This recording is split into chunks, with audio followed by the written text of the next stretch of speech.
I'm Gab. He's Jules. Blue skies in West London. You might have noticed. Welcome back, Jules. Wow, we're Olympics back. come. What a show we have. Yeah. All the leagues are starting this weekend.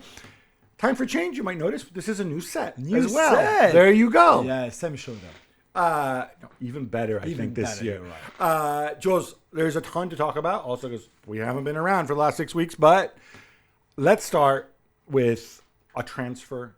Not transfer, a season assessment. Assessment, you put it. A window assessment. One of our producers says, "Oh, you're doing your preview." I'm like, "No, because a moron does a preview in the middle of August when the window's open in another 2 weeks." You know, in the future, in like 20 years' time, people will look back and say, "Oh man, why did the season start while the window was still open and Yeah, everything it's true, changed it's later?" true, Right? it's That's the reality of it. Yeah. So we're going to assess where these teams are.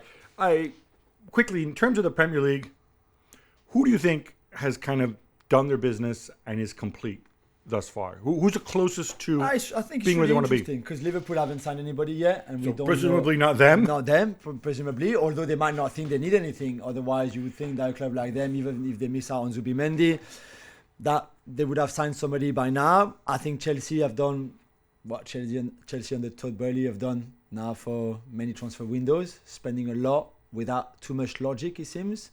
But hey, why not? And still need to move a bunch of players out. I think, of unless this whole profit and sustainability thing isn't real. And yeah, then it's whatever. a joke, right? Yeah, Because exactly. They make a mockery of it. So it'll be interesting to see what Neto does, what Jorgensen does, and things like that. For Manchester City, it's very minimal. Again, Savinho in and Alvarez out. Alvarez out for a lot of money, a massive profit for them. So well done to them. And Manchester United, I think, have been, for me, the best so far in the transfer window in terms of recruitment. I think the fact that they got everything done at the right time. Yeah. Because I do think it makes a difference. You know, people say, "Oh, well, you know, late in the window we get better deals, uncertainty." But the reality is, you are playing for points right now. Those points translate into money. Whatever you think you're saving later. Yeah. Not to mention the importance of getting players in, having them have a preseason, finding the right chemistry. United again, 3 signings at the back: Mazraoui, De Ligt, and Lenny Euro.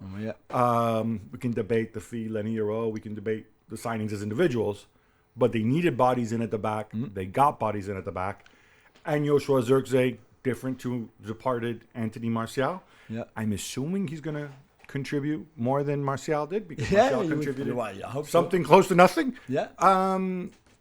And there's more to come, I think, from a United point of view. I think a defensive midfielder is needed, whether that's Ugarte or somebody else.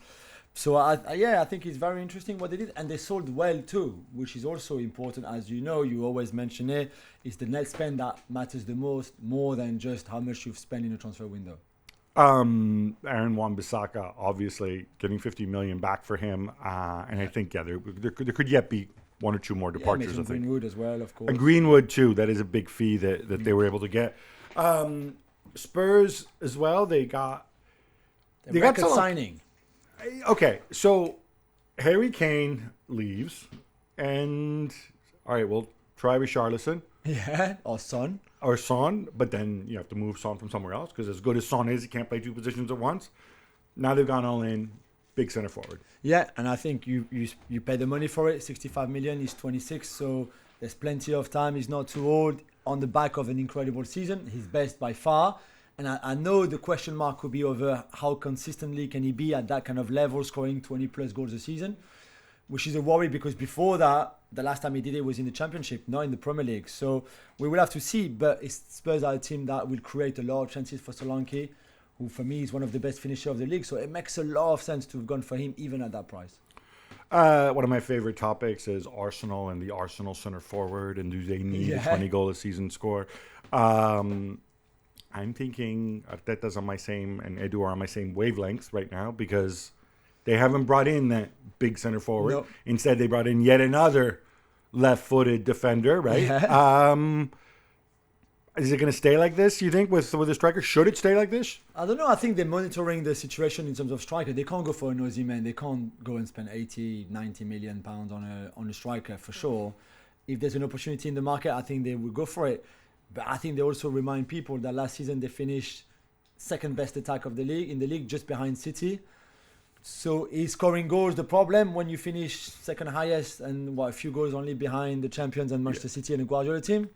I think if you can do it, you can upgrade Eddie Nketiah off the bench. But I'm with you. I said this whole thing about the 20-goal season goal scorer for Arsenal, I don't think is necessary.